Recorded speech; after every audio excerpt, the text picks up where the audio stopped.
del Sardo.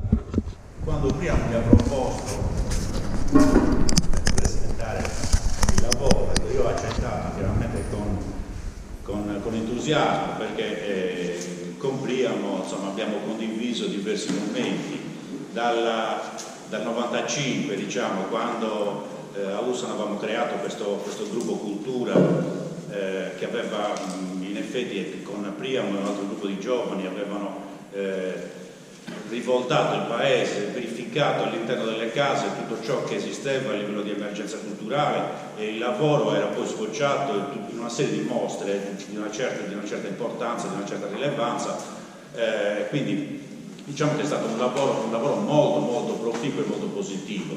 Poi con Priamo abbiamo condiviso successivamente dei percorsi universitari, c'è il master in lingua sarda e la laurea magistrale in storia contemporanea. Quindi diciamo che ci siamo rincontrati e con molto piacere ho accettato l'invito. Diciamo che la pubblicazione di opere che ricostruiscono le vicende di piccole comunità, generalmente ignorate dalla cosiddetta grande storia, è la conferma dell'interesse sempre maggiore, sempre più diffuso, a ricercare le radici della società in cui si vive, a definire una propria identità, allo scopo di attingere anche dal passato ulteriori stimoli al vivere quotidiano. Se dovessi associare alla pubblicazione di Priamo un termine, un vocabolo per descriverla pienamente e dare agli altri una sintetica chiave di lettura, utilizzerei il toponimo Sudistivillu, presente nella campagna ussanese. Questo termine in italiano significa coci di vaso, resti di un manufatto, dalla cui ricomposizione l'archeologo individua e traduce i segni di una memoria comune e ci racconta la storia di un popolo e di un territorio tradotta dal simbolo o velata da un mito, dalla leggenda e dal sogno, che pure fanno parte da sempre della nostra vita vissuta.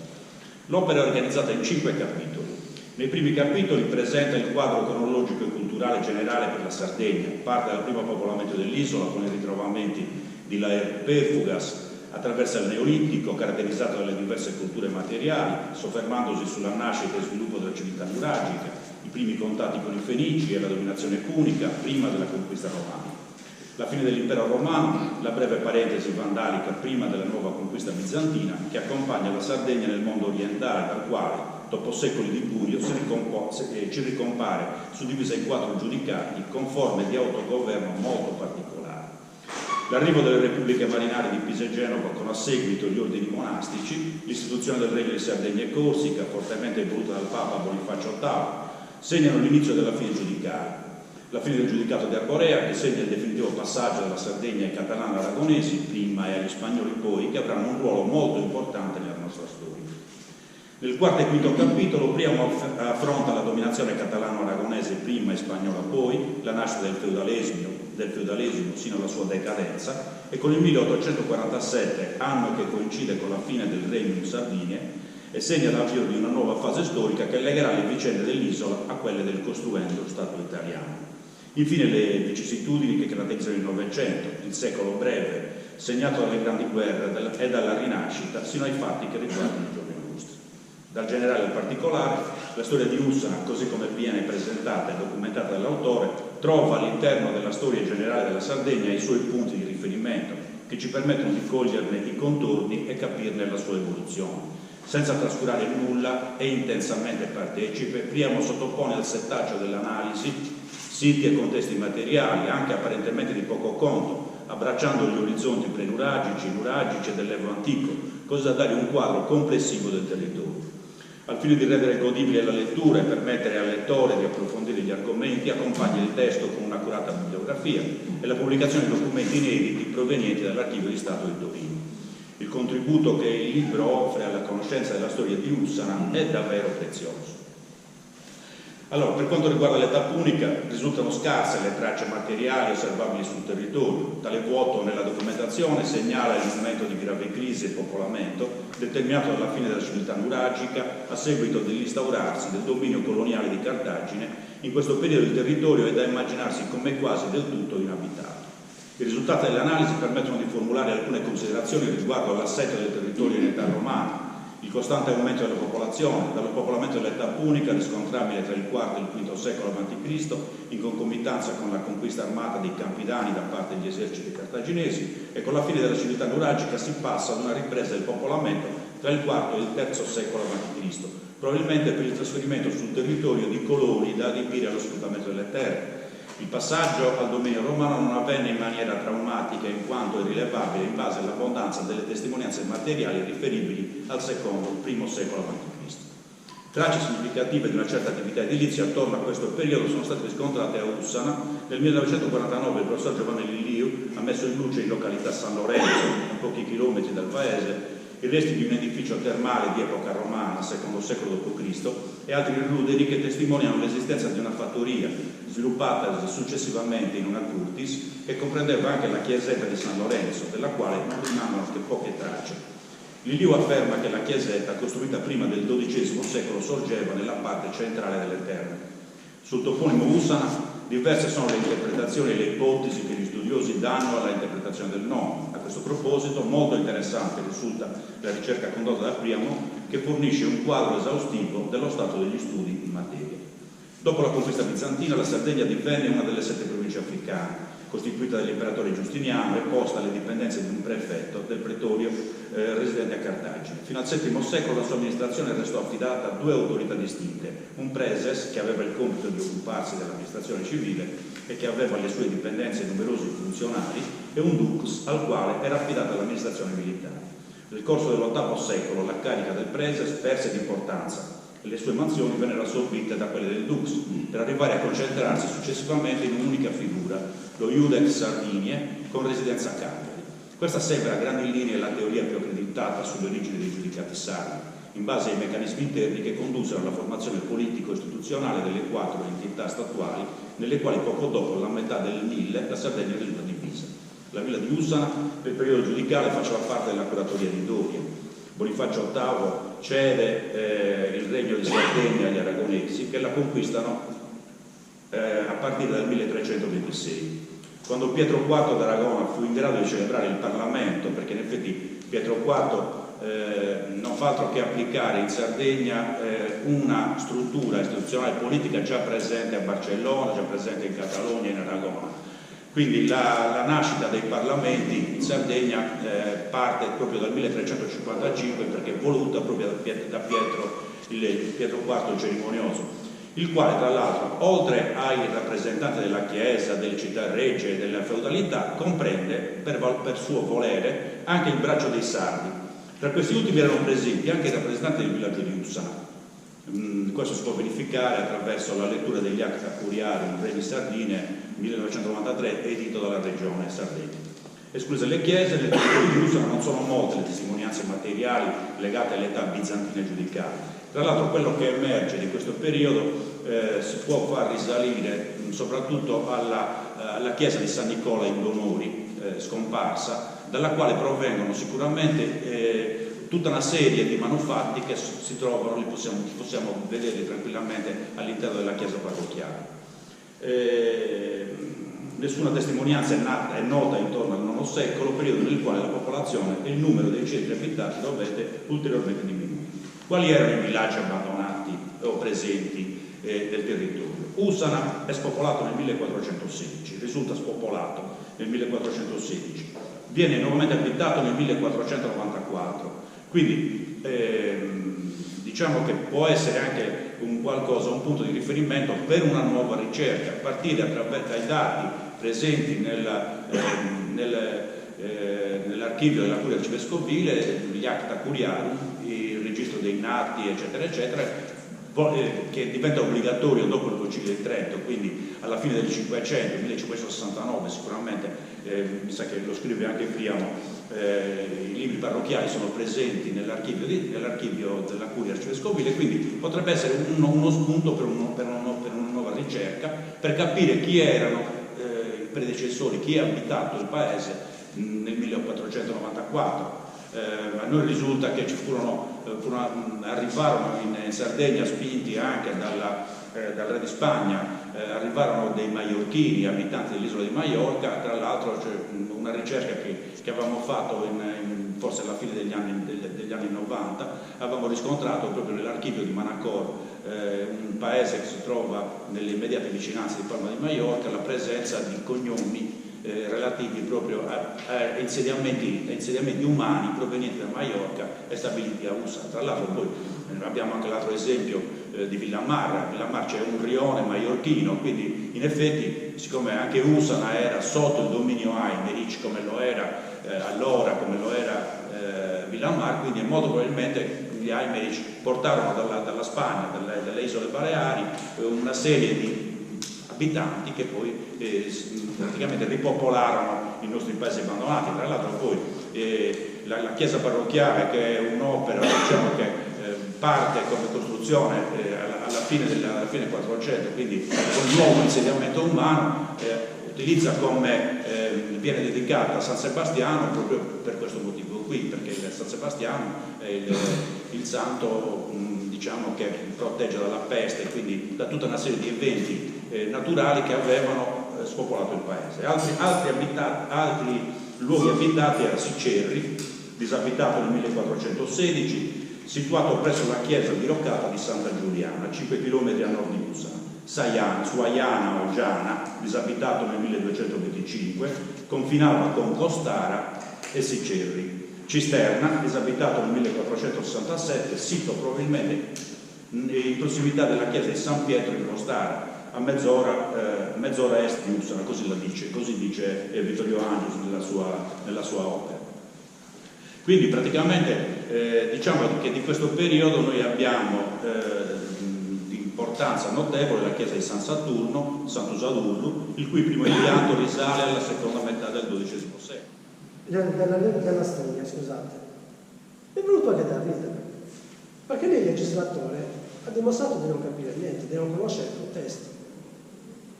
Perché ti dico questo? Nella chiesa sono presenti 3 tronchi di colonna che sono montati da capitelli di buona fattura, costituiscono i sostegni delle arcate delle strutture mediane, capitelli e colonne che il Taramelli, tra l'altro Taramelli diventa un personaggio molto importante per la storia del paese. Taramelli era sovrintendente archivistico dagli inizi del Novecento sino a metà Novecento, e praticamente Taramelli è quello che effettua nel 1904 gli scavi a Usana, in località Bruncusadurri, individuando una necropoli punica, tra l'altro presente sia in Bruncusadurri sia in Sugodinaju. Sugodinaju molto probabilmente anche lì c'era un villaggio abbandonato, tra l'altro Codinaju a livello di toponimo significa roccia, pietraia, quindi sicuramente c'è un qualcosa che riguarda anche dei villaggi abbandonati in quel territorio lì. L'altare della chiesa è ricavato su un sarcofago di epoca romana, poggiante su dei leoni in pietra del XVI secolo, probabilmente provenienti dall'impianto gotico catalano della cappella parrocchiale. Diciamo che Priamo, con la sua monografia Usana nella storia sociale sarda, si inserisce quindi a pieno titolo nel filone delle comunità locali che cercano di dare un volto alle proprie caratteristiche storico-culturali, alla ricerca di un'identità. Oggi sono molti i centri della Sardegna che hanno promosso studi e ricerche in Italia locale, però non tutti hanno ottenuto un prodotto altrettanto documentato e rigoroso. Infatti l'esigenza di far emergere il paese natio dall'anonimato della storia, ciò che costituisce la molla principale per questa impresa editoriale, è spesso risultata un fattore di chiusura localistica e di riproduzione acritica di spunti incontrollati o mitici. Non è certo il caso di questa pubblicazione, frutto di un lungo lavoro scientifico che ha richiesto ricerche accurate, consultazioni di documenti d'archivio e testi specialistici di non facile reperibilità. Io voglio chiudere con una frase di Alberto della Marmora, il geografo arrivato in Sardegna con le truppe piemontesi, che praticamente aveva girato la Sardegna, aveva poi tra l'altro pubblicato anche itinerario dell'isola di Sardegna, inizialmente in francese e poi tradotto in italiano. Allora, la Marmora dice testualmente: dopo aver attraversato il monastero e passato il secondo ponte, si lascia la strada centrale per prendere a man diritta quella dell'Ogliastra, detta più comunemente di Mandas. Si verrà subito alla diritta il villaggio di Usana ed appresso quello di Donoli ed in seguito quello di Barrari, mentre a man sinistra si vedono non lungi quelli di Pimentel e di San Mazzari. Nel villaggio di Usana nulla vi è da osservare. perché è un bel sarcofago di marmo della parrocchia. Oggi Priamo questo lo smentisce chiaramente, la Marmara non ha visto tutto, ho visto soltanto parzialmente il paese, perché Cussana ha molto da fare. Adesso passo la parola a Priamo.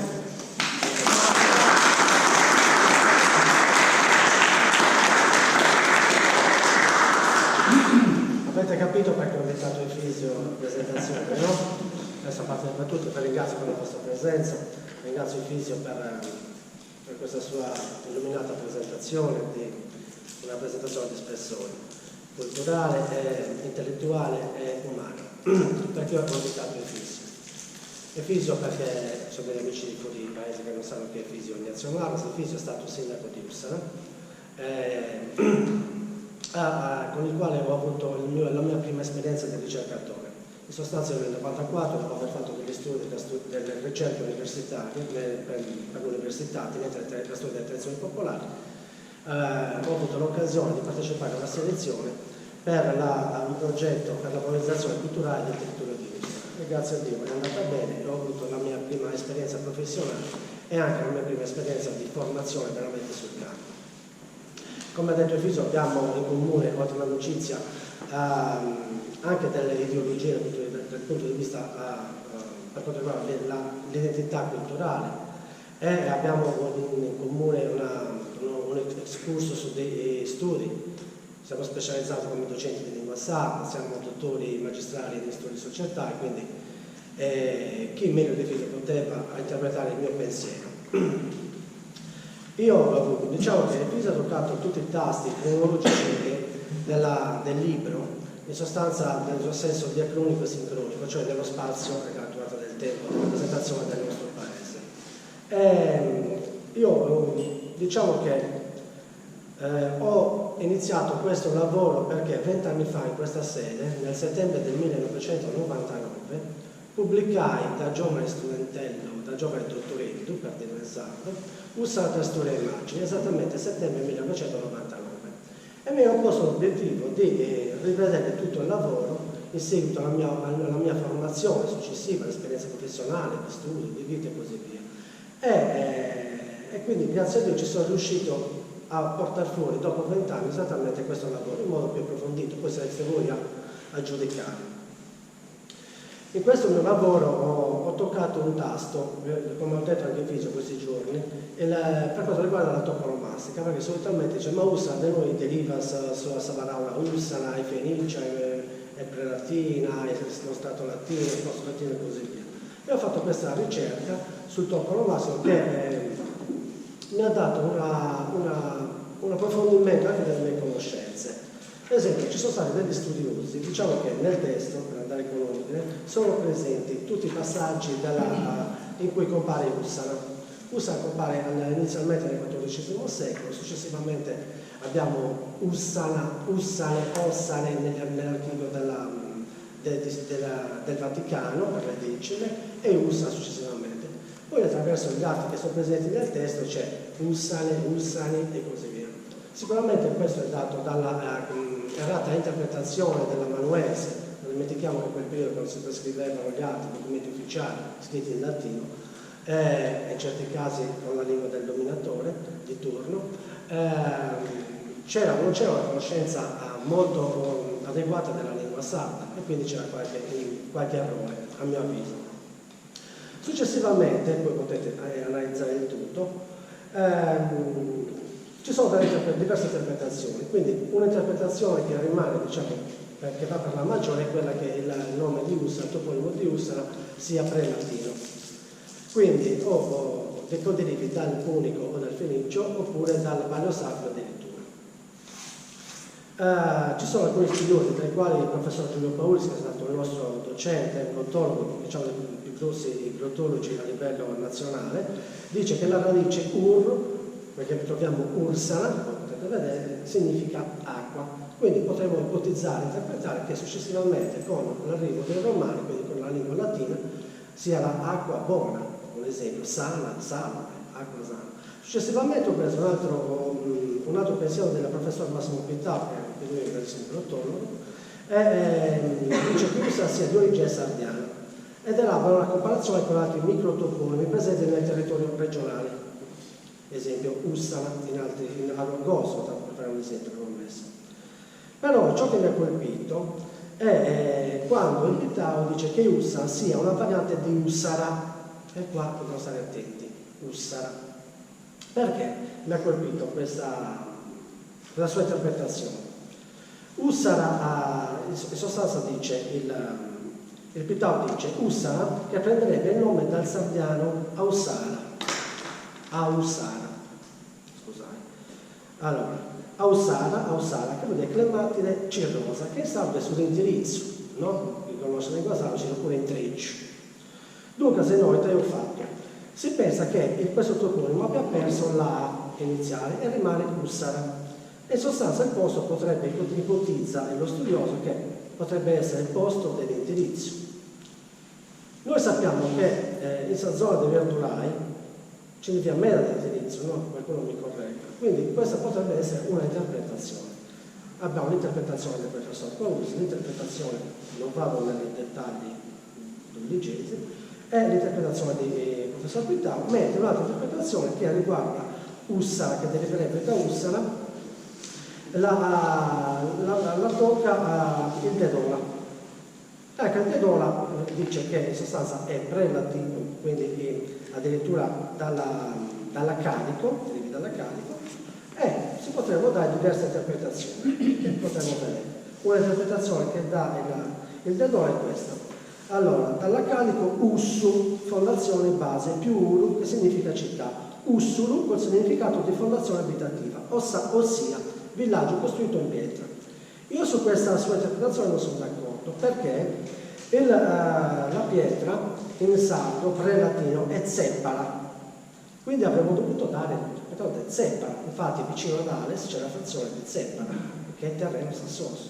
Quindi questa non la sposo. Però ci dà un'altra interpretazione, dice dalla Carico Ussu, fondazione, base Ar, che significa foresta, Ussar, col significato di villaggio della foresta, in relazione all'antica foresta che dovete coprire il territorio.